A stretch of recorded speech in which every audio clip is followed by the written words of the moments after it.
오늘은 우화로 한번 시작해 보겠습니다.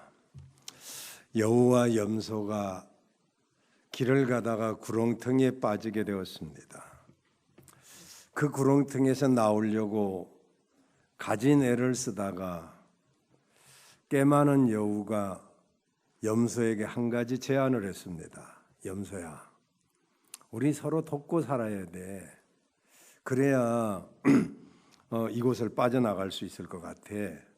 그러니까 네가 나 좀 도와주라. 그랬더니 어떻게 하면 되는데? 그랬더니 네가 길게 여기 구덩이에 이렇게 다리를 뻗고 한번 구덩이 쪽에 설 수 있는 데까지 서봐. 그러면 내가 먼저 올라갈게. 그러니까 이제 염소가 그 구덩이를 향해서 길게 앞다리를 뻗고 버티고 섰더니 여우가 염소를 디디고 올라갔습니다.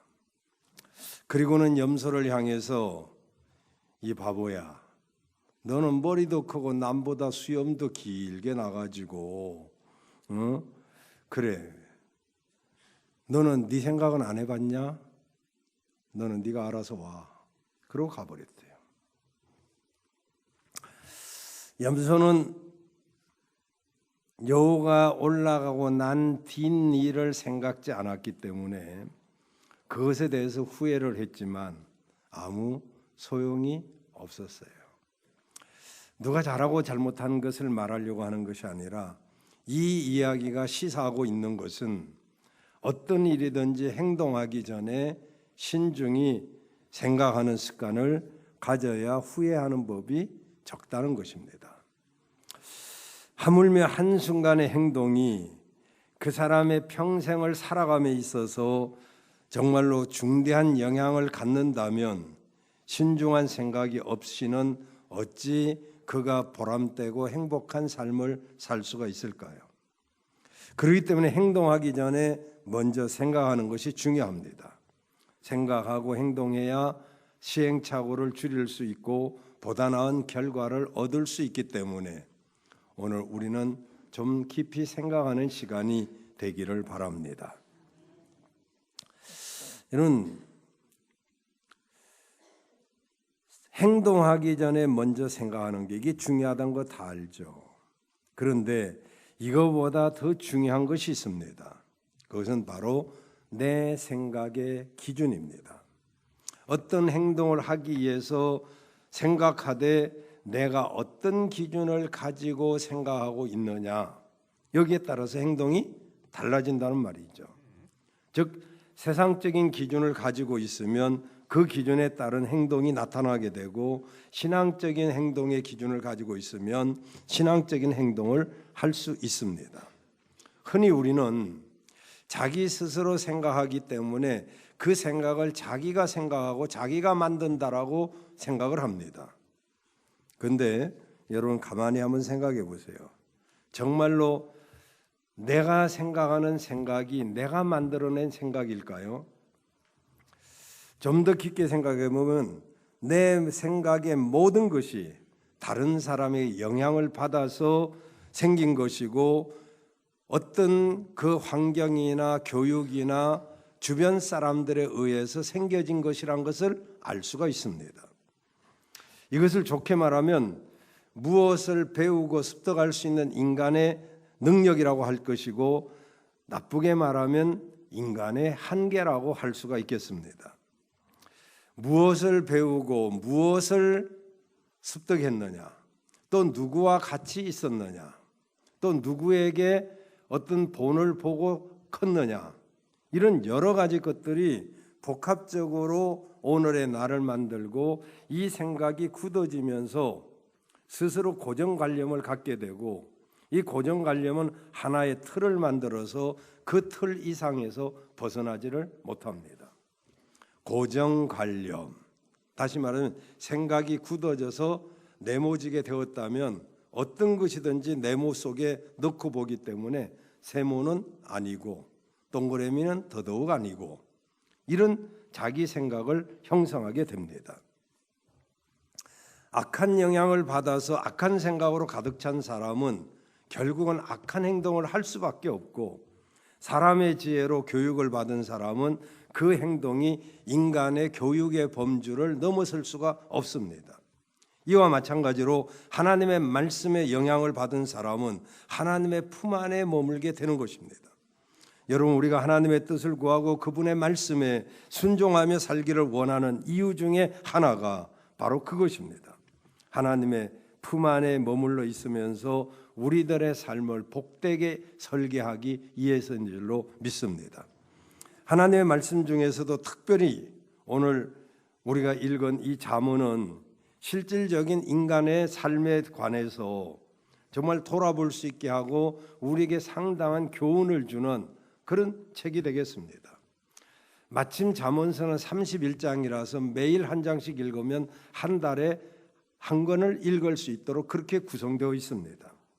오늘 저는 잠언서 이야기를 다 할 수는 없고, 잠언서 전체를 다 볼 수는 없고, 특별히 오늘 본문을 통해서 주시는 하나님의 권면을 살펴보면서 정말 우리의 삶을 반성하고 앞으로 어떤 모습으로 살아야 되겠다는 그런 결단이 있는 귀한 시간이 되기 위해서 이렇게 시리즈 19번째, 다음 주면 이제 더 안 하겠습니다만은 이렇게 행하라, 이런 주제로 말씀을 살펴보려고 합니다. 오늘 하나님께서는 우리들을 무엇을 말씀하고 있을까요? 진짜 어떻게 행해야 우리가 행복하고 우리가 어떻게 하나님의 기쁨이 될 수 있을까? 첫째는 교만한 삶을 버리라고 하십니다. 세상 어느 곳이나 사람이 모여 사는 곳에 보면은 거만한 사람, 교만한 사람이 있게 마련입니다만은 유감스럽게도 우리나라는 그 정도가 굉장히 빨리 급속도로 심해지고 있습니다. 우리나라 현상에 대해서 교육학자들은 잘못된 교육 탓으로 돌리고 있습니다. 교육에는 가정교육, 학교교육, 사회교육 이렇게 세 가지가 있는데 이것이 삼위일체를 이루는 세 가지가 다 잘 되는 것이 바람직한 교육이라고 할 수 있겠습니다마는, 그러나 6.25 이후에 우리나라 교육은 정말 양적으로는 많은 발전을 해왔다고 볼 수 있지만은, 그러나 질적으로는 오히려 퇴보되고 있다고 진단을 내리는 것을 볼 수가 있습니다. 왜 그렇습니까? 자연과학 교육에 치중하고 인문과학 교육은 소홀히 했기 때문에, 그리고 여기에 사람의 사고방식에 돈이라든지 물질에만 쏠리는 그런 교육을 치중하다 보니까 결국은 이기주의적인 사람들만 양산하게 되었다는 것입니다. 그런데 이것보다 더 중요한 것이 하나님의 말씀인데, 오늘 1절, 2절에 보면 먼저 우리들의 삶의 자랑을 금하고 있습니다. 1절을 보시면 너희는 내일 일을 자랑하지 말라 그랬습니다. 즉 자화자찬하지 말라는 것입니다. 왜냐하면 이것은 바로 자랑이 교만의 출발점이기 때문에 그렇습니다. 왜 내일 일을 자랑하지 말라고 했을까요? 하루 동안에 무슨 일이 일어날는지 네가 알 수 없음이니라, 이렇게 말씀하고 있습니다. 다시 말하자면 사람의 한계가 있다는 것이죠. 내일 일을 알 수 없는 불확실한 존재가 우리 사람이기 때문에, 그래서 내일 일을, 아니 가만히 생각해 보면 내일 일은 고사하고 오늘 하루 동안에도 어떤 일이 일어날지 모르는 그런 삶을 우리가 살아가는 불확실한 존재라 말이죠. 야고보서 4장 16절에 보면 자랑은 허탄한 것이라고 했고, 그리고 시편 49편 6절 12절에 보면 자랑을 계속하면 수치를 당하게 된다라고 말을 하고 있고요. 물론 이 말은 미래를 위한 현명한 계획을 세우는 일까지도 배제하는 것은 아닙니다. 단지 한치 앞을 내다볼 수 없는 인생의 유한성을 깨닫고, 그리고 겸허하게 우리 자신을 돌아보게 하라는 말씀인 것입니다. 구원도 역시 우리는 자랑할 수 없다는 것이죠. 우리는 주님의 은혜로 구원받았기 때문에 자랑할 것이 없는 줄로 믿습니다. 에베소서 2장 8절에 그러므로 너희는 그 은혜로 인하여 믿음으로 말미암아 구원을 얻었나니 이것이 너희에게서 난 것이 아니요 하나님의 선물이라. 이는 행위에서 난 것이 아니니 이는 누구든지 자랑치 못하게 하려 함이니라. 구원받은 것조차도 자랑거리가 아니란 것입니다. 여러분, 더 무서운 것은 이 말씀을 듣고도 우리가 깨닫지 못하면 어떻게 되느냐? 누가복음 12장 19절 21절에 보면, 또 야고보서 3장 5절에 보면 이것이 죄를 불러오게 되고 죄악을 초래하게 되고, 시편 12편 3절에 보면 여호와께서 그 혀를 끊으리로다 그랬어요. 여러분, 진짜 여기서 혀를 끊으면 여기 혀 없는 사람 여러 사람이 있을 거예요. 그런데 이것이 진짜 혀를 끊겠다는 이야기입니까? 그렇다면 혀 없는 사람은 부지기수로 있어요. 여기에도. 이것은 풀어서 말씀드리면 혀가 끊어지면 말을 못 하잖아요. 근데 자랑하면 자랑할 수 있는 근거가 없어지면 그 자랑이 아무 소용이 없고 허탄한 것이 된다는 거예요.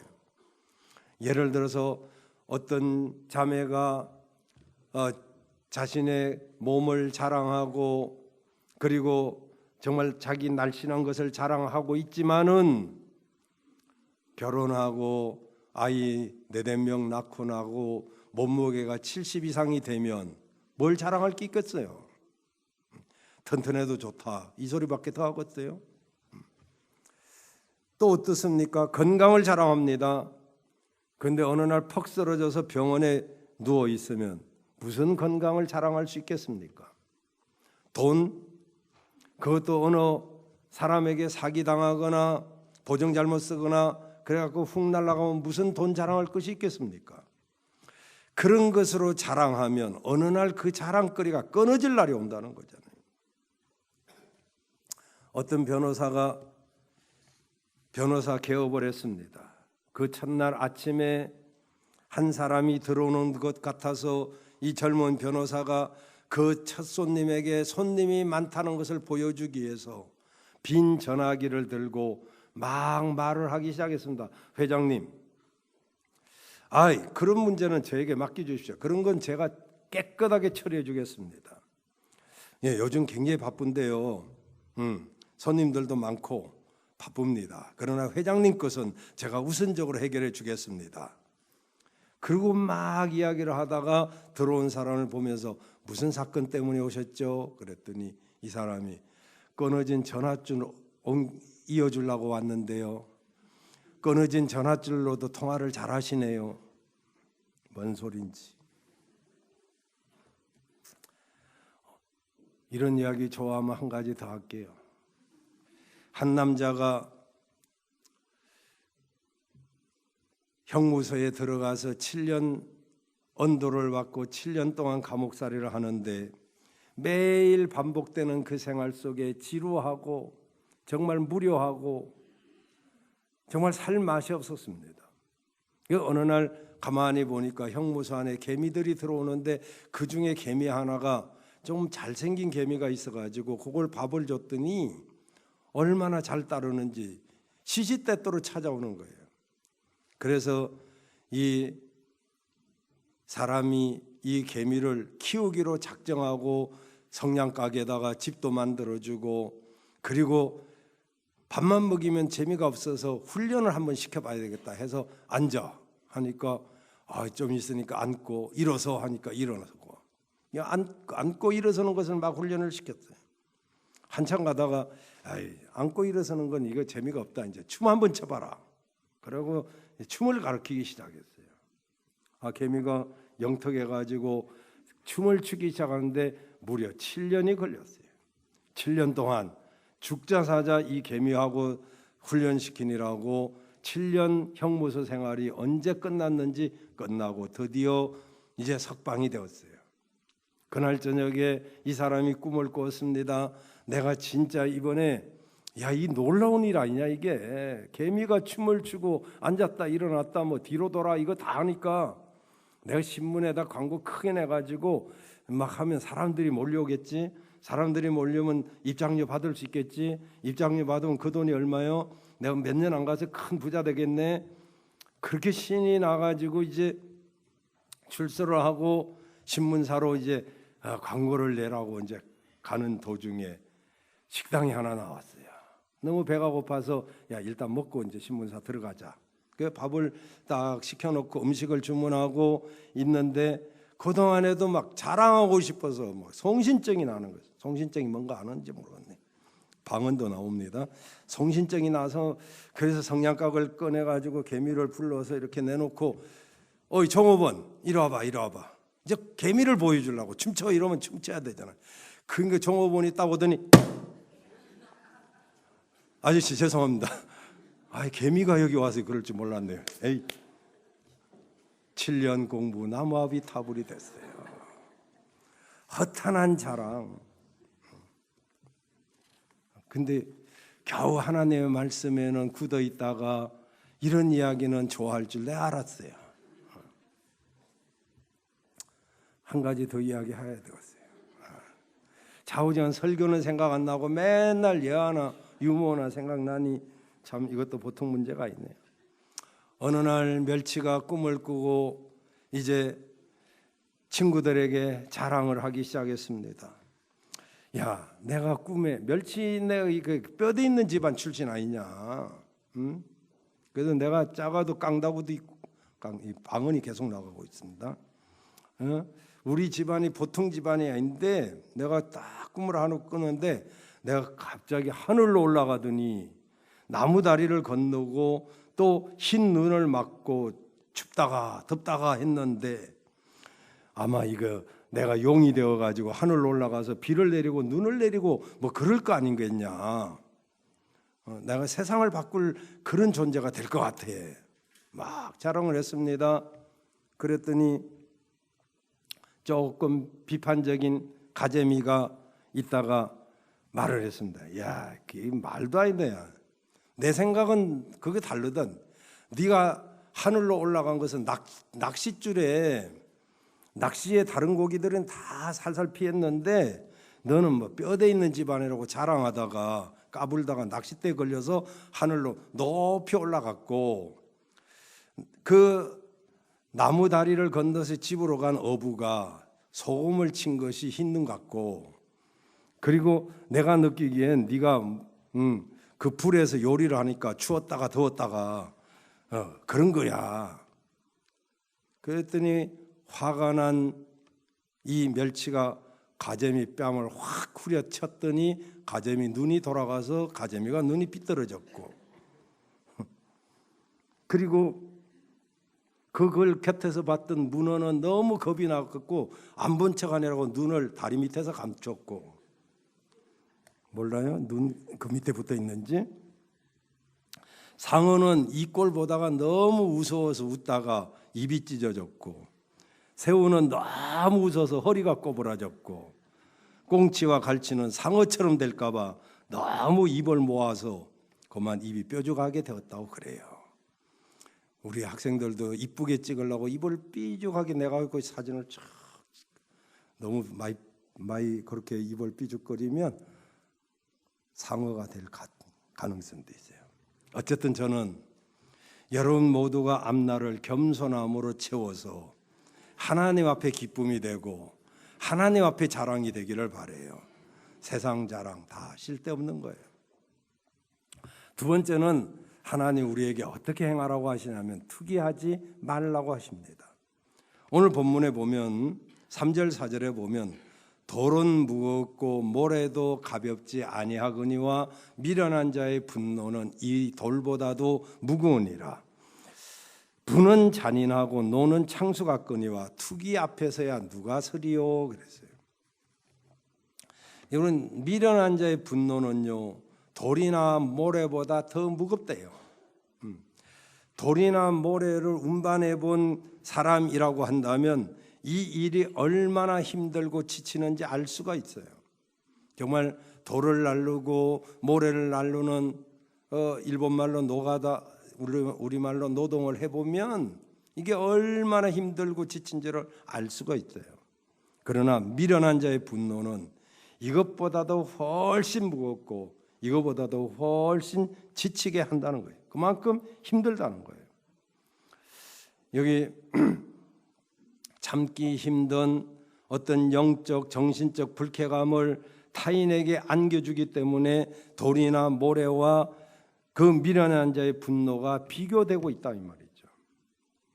여러분, 여기는 상이한 질적 차이를 보이고 있는데 하나는 물질적인 것이고 돌이나 모래는 물질적인 것이고 그리고 또 하나 다른 한 것은 정신적인 것이기 때문에 그러니 이 오늘 본문은 정신적인 것을 더 강조하기 위해서 물질적인 것을 대비하고 있는 그래서 이것을 상징적 평행법이라고 그렇게 말을 합니다. 자, 어쨌든 상징적 평행법으로 이렇게 비교하고 있는데 분노는 마치 홍수가 덮치는 것처럼 사람의 감정을 확 덮쳐가지고 그리고 잔인하게 만드는 것이란 것이죠. 분노하면 일단 판단력이 흐려지고 이성이 마비되고 그리고 감정의 폭발을 일으키는 것이 분노의 위험성이라고 할 수가 있겠습니다.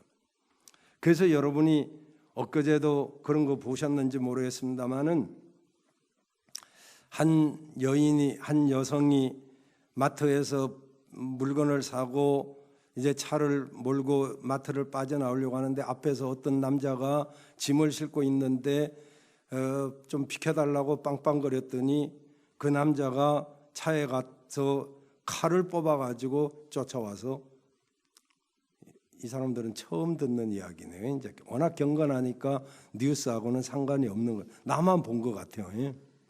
얼마 전에 실제로 있었죠.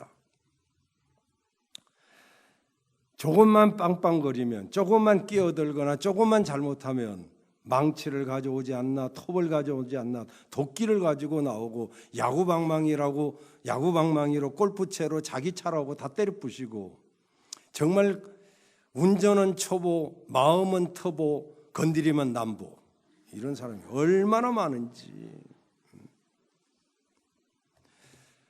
분노 조절을 못합니다. 성질나면 막 화나면 배는 게 없대요. 여러분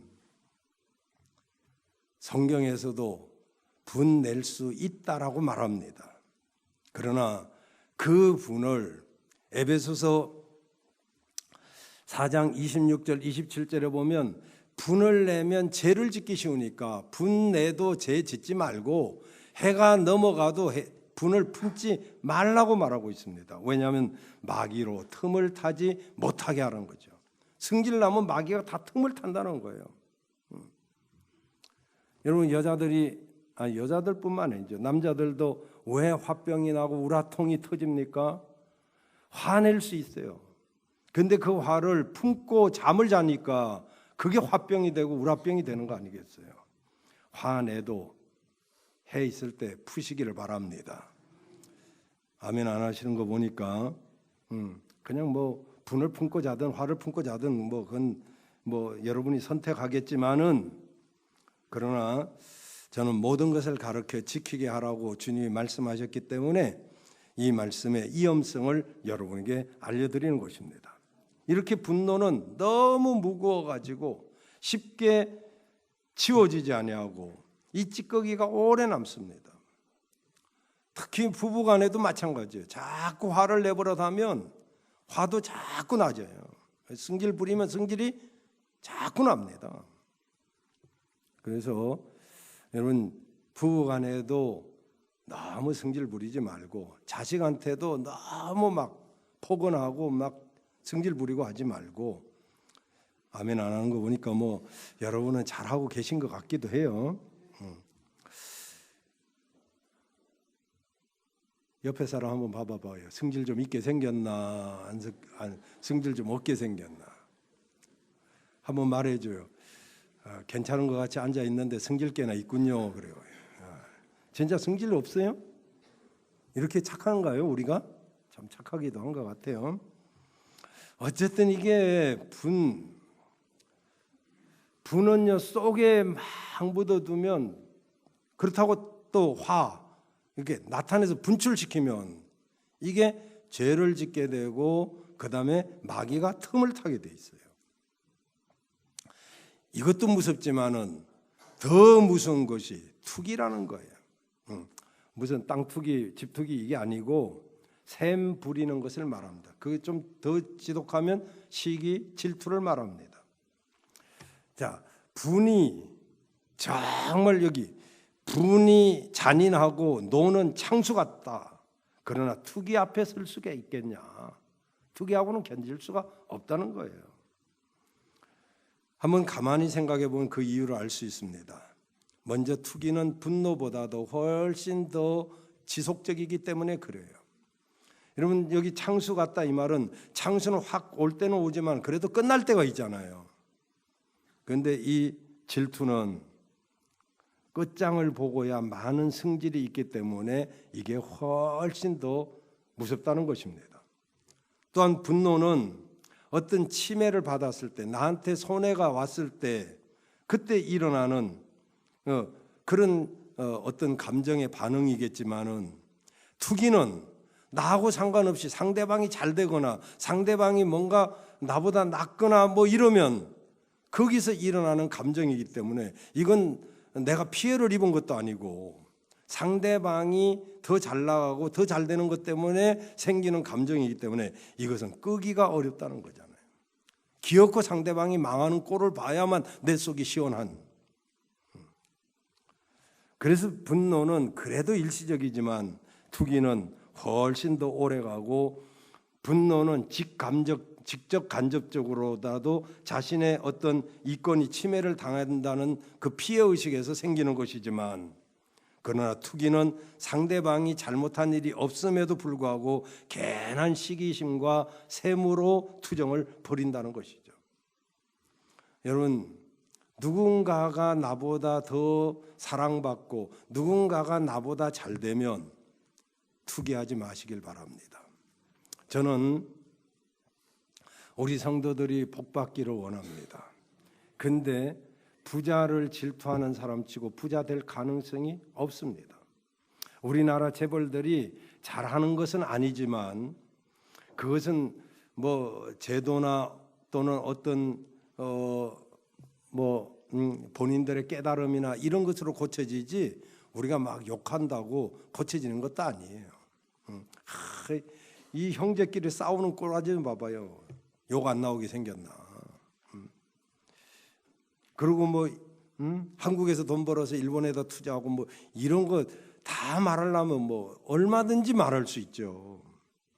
근데요, 그건 하나님이 또 하고 또 나라가 할 일이지 내가 욕한다고 달라질 게 없어요. 하나님이 우리가 돈 있는 사람 자꾸 흉보면 너는 돈이 싫은가 보다. 그래 가난하게 그냥 살고 그래라. 그러죠. 저는 후배들한테 목사님들한테도 큰 교회 욕하지 말라고 가르칩니다. 왜? 큰 교회가 잘못할 수 있죠. 많이 잘못도 있죠. 그러나 하나님은 큰 교회를 비웃는 목회자에게 그래 너는 뭐 큰 교회가 싫은가 보구나. 그래 너는 네 바른 재미로 그냥 살아라. 지하실에서 하든지 이렇게 할 수 있다는 거잖아요. 여러분 우리는 부자 감성을 가져야 돼요.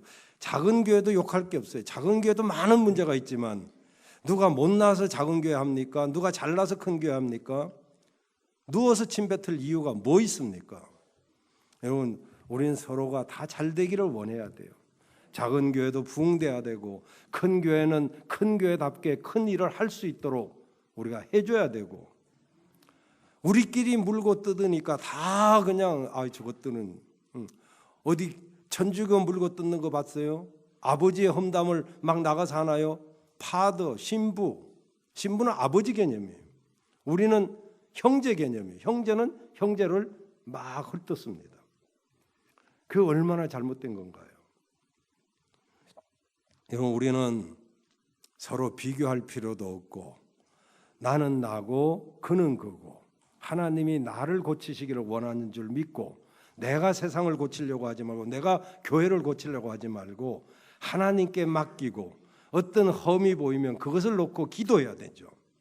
대통령을 비웃고 헌담하기 전에 대통령을 위해서 기도했는가, 나라를 위해서 기도했는가가 우선이지, 우리가 비웃고 조롱한다고 해서 달라질 일이 있을까요?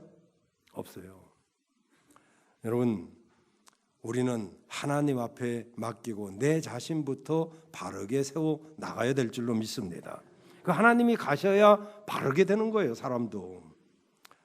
제가 아무리 설교를 정말 열심히 노력해서 준비한다고 여러분이 바뀝니까? 저는요, 저를 통해서 바뀌는 사람 한 사람도 못 봤어요. 하나님이 그에게 역사해야만이 그가 변화가 됩니다. 믿으시길 바랍니다. 여러분, 우리는 화낼 수 있지만은 그 화를 품지 말고 그 즉시 해결하는 여러분들 되시길 바랍니다. 그거 특별히 투기하지 말아요. 누구를 질투할 필요가 없어요. 누가 교회에서 뭐 열심히 하면 그걸 헐뜯고 막 그러면 자기는 무슨 사랑을 받을 수 있겠어요. 하나님이 너는 사랑받기가 틀렸구나. 우리 남이 잘하면 어떻게 하면 저렇게 사랑을 받는가? 나도 사랑을 받아야 되겠다. 나도 축복을 받아야 되겠다. 이런 마음을 가져야지. 아멘이십니까? 우리 하나님에게 복을 받아야 될 줄로 믿습니다. 마지막으로 세 번째는 면책하기를 힘써라 그랬어요. 5절에 보시면 면책은 숨은 사랑보다 나으니라. 6절은 친구의 통책은 충성에서 말미암은 것이나 원수의 자주 입맞춤은 거짓에서 난 것이니라 그랬어요. 이게 5절의 면책이나 6절의 통책은 같은 말입니다. 다시 말하자면 면책이나 5절의 면책, 6절의 통책은 전부 말하자면 면책이 뭡니까? 얼굴 면자, 책망할 얼굴 앞에서 직접 대놓고 말하는 거예요, 잘못을. 우리는 그 사람 앞에서 할 수 없는 말은 그 사람 뒤에서도 하지 말아야 돼요. 왜 앞에서 못할 말을 뒤에서 할까요? 근데 앞에서 이렇게 하는 말, 이거 잘 들으셔야 되는데요. 이것은 쉽게 말하면 진심 어린 충고를 말합니다. 여러분, 어떤 친구를 내가 좋아하는데 그 친구의 잘못된 행동에 대해서 충고하지 못하는 그런 숨은 사랑보다 충고하는 게 낫다는 거예요. 옛말에 나무는 먹주를 받아야 고다지고 사람은 충고를 받아야 바르게 쓸모있게 된다 그랬어요. 그러니까 어떤 것을 내가 잘못 가는데 나를 위해서 충고해 줄 사람이 없다면, 우리가 부모가 계실 때는 부모의 그 충고가 잔소리처럼 느껴지지만 어느 날 부모님이 내 곁에 떠나면 그 충고해주고 나를 아프게 했던 그 부모님이 그리워지는 그날이 오는데 그때는 내 곁에 없더라 이 말이잖아요. 정말로 여러분을 위해서 정말 진심 어린 면책을 해줄 사람이 여러분 옆에 있느냐 말이죠. 악한 친구는 어떻습니까? 입 맞추지만은 그 속은 거짓이란 거잖아요. 듣기 좋은 말, 그래 잘났다 잘한다 이런 말 해주는 거 우리가 듣기 좋고 그 사람만 내 옆에 있으면 좋겠다 싶지만은 실제로는 충고를 진심 어리게 그냥 엉터리로 하는 거 아니고 뭐 그냥 이렇게 하는 게 아니고 그런 이야기죠. 아주 자유분방하게 살던 어떤 재벌이 있었는데 그 곁에 늘 가까이 하는 목사님이 계셨어요. 이렇게 큰 부자지만은 죽음 앞에서는 다 똑같습니다. 죽게 되었어요. 그때 숨 넘어가는 소리로 목사님한테 그 재벌이 그렇게 말했습니다.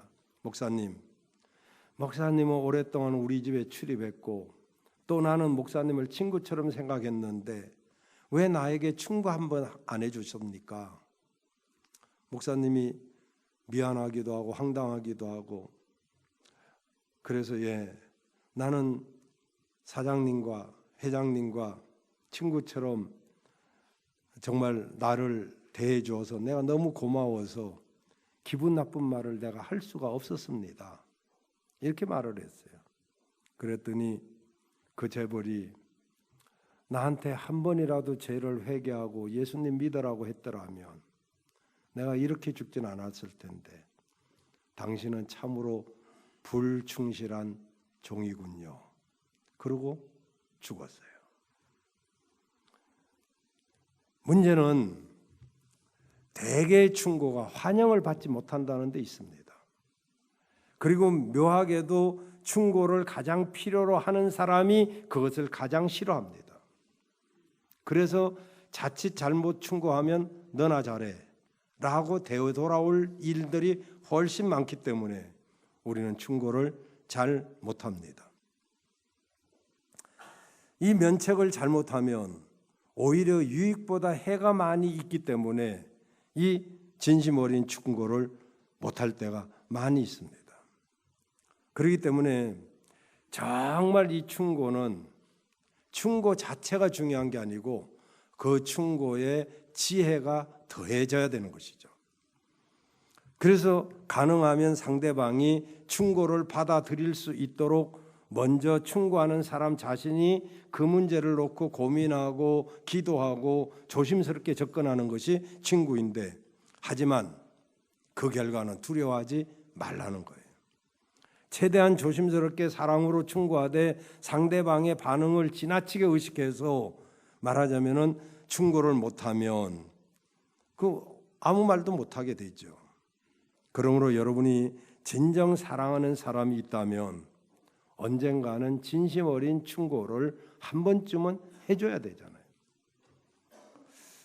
여러분, 의사의 관심사는 환자가 어떤 음식을 좋아하냐 이런 것이 관심사가 아니고, 정말 의사의 관심사는 어떻게 하면 그 사람의 병을 치료하는 데 있는 것처럼 우리도 그 사람이 좋아하고 안 하고 이것도 중요하긴 하겠지만은, 그러나 그 사람의 영혼에 더 관심이 있어야 될 줄로 믿습니다.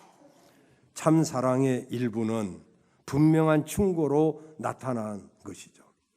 좋은 게 좋다는 식으로 정말로 무작정 잘못을 숨기려고만 하면 오히려 상대방을 더 큰 올무에 빠뜨릴 수 있다는 것을 우리는 기억해야 됩니다. 6절에 무엇과 무엇이 비교되고 있을까요? 친구의 통책과 친구의 정말로 간절한 그 충고, 그건 충성에서 나오는 것이지만 원수의 자주 입맞춤은 거짓에서 나온 것이니라. 친구와 원수에 대비되고 있습니다. 다시 말하자면 좋은 친구는 선한 것으로 이끌기 위해서 충고를 하지만 아첨하는 자는 비율을 맞추기 위해서 듣기 좋은 말만, 입맞추는 말만 한다는 것이잖아요. 그렇기 때문에 성도들은 충고와 아부를 구별할 수 있는 지혜가 있어야 될 줄로 믿습니다. 그래서 성도들은 진심 어린 충고를 하기도 해야 되고 또 진심 어린 충고를 받아들일 수 있는 그런 열린 마음을 가져야 될 줄로 믿습니다. 여러분 주변에 언젠가는 충고해 줄 사람이 없을 수도 있어요. 그러면 이 충고를 정말 받아들일 수 있는 그런 열린 마음이 여러분에게 있기를 바랍니다. 말씀 마치겠습니다. 여러분, 오늘 주님 주신 말씀에 영향받아 사는 여러분들 되시길 바라고, 쓸데없는 거 자랑하지 말고 교만하지 말고 분을 품지 말고 노를 바라지 말고 질투하지 말고 진심 어린 충고를 아끼지 않으면서 또 진심 어린 충고는 받아들이기도 하는 그런 여러분들 되셔서 하나님 앞에 후회 없는 삶이 되시기를 주의 이름으로 축원합니다. 기도하겠습니다. 하나님 감사합니다. 오늘 우리들의 삶 속에 나도 모르게 화날 일도 있고 분할 일도 있지만 하나님 이런 것들을 잘 제어할 수 있는 말씀을 주시니 감사합니다. 말씀의 방망이로 다 아버지 하나님 물리치게 하여 주옵소서. 또 우리 모두가 정말로 진심 어린 충고를 할 수도 있고 또 받아들일 수도 있는 넓은 마음을 허락하여 주옵소서. 예수님의 이름으로 기도하옵나이다. 아멘.